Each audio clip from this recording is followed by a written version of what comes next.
E aí, pessoal, estamos aqui em mais um grupo de estudos de Go. E hoje vamos mostrar uma brincadeira bem legal, uma brincadeira que eu não sei por que não vimos isso antes. A gente usa tanto o, no trabalho, todo dia a gente mexe com o JSON para lá e para cá. Todo dia tem que verificar se o arquivo está ok, se está. Às vezes formatar para a gente conseguir perceber um erro ou ver os dados que estão indo, que estão vindo, né? A gente usa muito por causa que usa como parte de protocolo, usa como para armazenar informações em arquivo. Opa, chegou mais gente. E daí, opa. E daí a gente nunca parou para pensar em, poxa, vamos melhorar essa coisa, vamos fazer um liter pro JSON, né?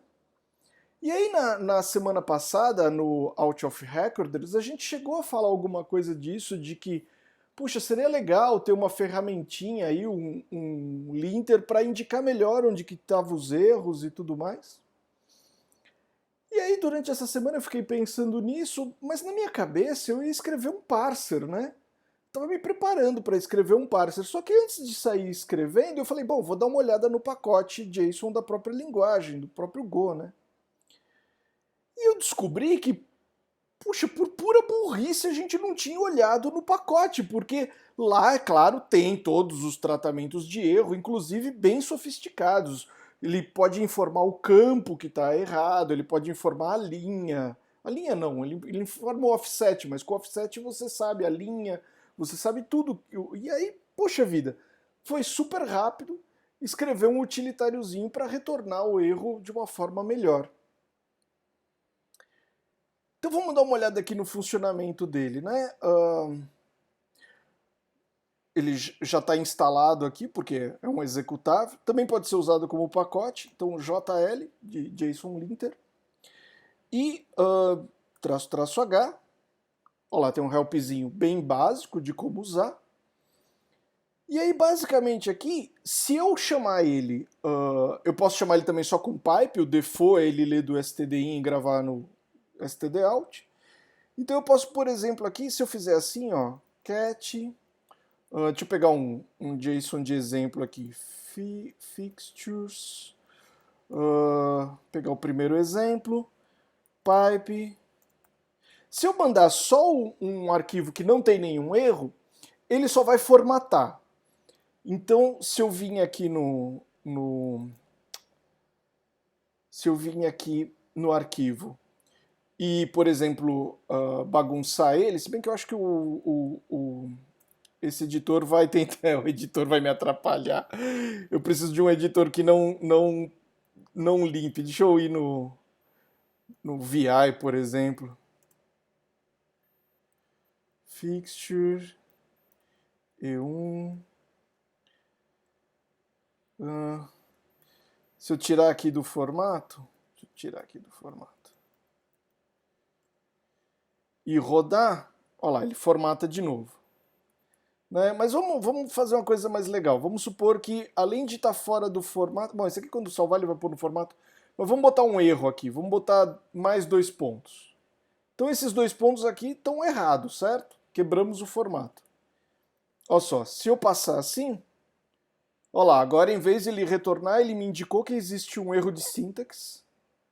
Está falando que tem os 2 pontos a mais. No offset 92, é legal ter offset, porque às vezes a gente não tem formatado. Mas se tiver formatado, ele já extraiu a linha e a coluna do erro. E aí, isso daqui eu, na cara dura, copiei do LLVM, que é botar uma setinha onde está o erro, né? Que eu acho que fica muito legal. Aí aqui tem uma funçãozinha no pacote que simplesmente pega o offset, acha a linha e corta só a linha, porque eu não quero que venha todo o JSON, porque a gente trabalha com alguns que são meio grandes, e se vier todo, não vou conseguir achar a seta no meio da nuvem de informação que vem na tela. Então ele corta só a linha que está o erro e põe uma setinha bem onde está o erro. Fica super legal. Vamos dar uma olhada no pacote mesmo, para ver como é que isso é feito? Deixa eu tirar esse erro daqui. E vamos lá. Bom, você pode usar tanto como pacote, como, enfim, como na linha de comando, como eu acabei de mostrar. O segredo todo, na verdade, está aqui. Quando você recebe um erro, e eu fiz uma funçãozinha que faz o parser do erro, você passa o erro que veio do JSON para ela, né? Então você faz aquele famoso if error not new. Se veio o erro, você manda o parser do erro. E aí o que eu estou fazendo aqui é simplesmente verificando o tipo do erro, porque como o erro é uma interface, eu posso pegar o tipo dele e o pacote lá me retorna 3 tipos, na verdade 4 tipos de erro. Eu posso ter erro de tipo mesmo, né? Isso aqui é muito útil quando você tem uma estrutura. Aqui nesse caso, a gente não tem uma estrutura, né? Não tem uma estrutura fixa, mas quando eu estiver decodificando uma estrutura fixa nos meus projetos, isso daqui vai me dizer exatamente o campo lá, onde deu errado. Eu tenho syntax error, que foi esse que vocês viram.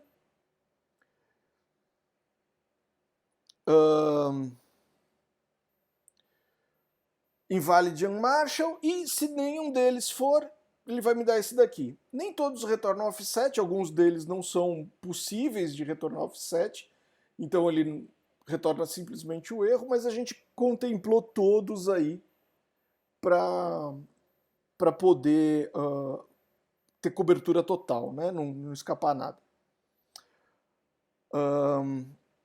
Aí eu fiz uma funçãozinha para retornar a linha e a coluna do erro. E, enfim, essa função, além de tentar achar as bordas, ela tenta achar o fim da linha e o início dela, ela também tenta achar, ela também aplica um limite de 38 caracteres, tanto para a direita como para a esquerda do erro, porque a ideia é centralizar mais ou menos em 78 colunas, até 80 colunas por ali. Não muito rígido nisso. O certo seria detectar o tamanho do terminal hoje em dia, né? Seria detectar o tamanho do terminal e centralizar o erro no terminal. Se ele for maior do que 80 colunas, do que o tamanho do terminal. No caso aqui, a gente deixou como se o terminal fosse dos anos 90 e para trás, que era só 80 colunas. Eu tenho máquina que ainda só tem 40 colunas, então não vou falar nada disso. Bom, deixa eu ver se tem mais algum código interessante aqui. Bom, o resto é tudo funçãozinha de apoio para pegar aonde que é Essa daqui é legalzinha porque ela pega o início, o fim da linha, calcula os espaços, que tem um macete para você calcular espaços aqui para sempre dar certo, mesmo que alguns deles sejam tab. E aí ela aplica a setinha, né? Ela põe o erro com a setinha.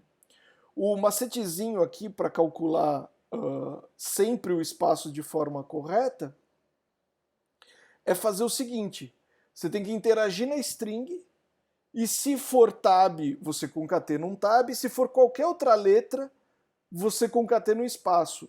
E você tem que fazer especificamente assim, você não pode botar todos os tabs de um lado e depois só os espaços ou coisa assim, ou vice-versa, porque a tabulação pode ser diferente, né? Dependendo de como tiver configurado o seu terminal, os tabs podem estar em posições diferentes, então você tem que fazer na mesma ordem que estava lá no JSON, para você ter o mesmo tamanho visualmente na tela.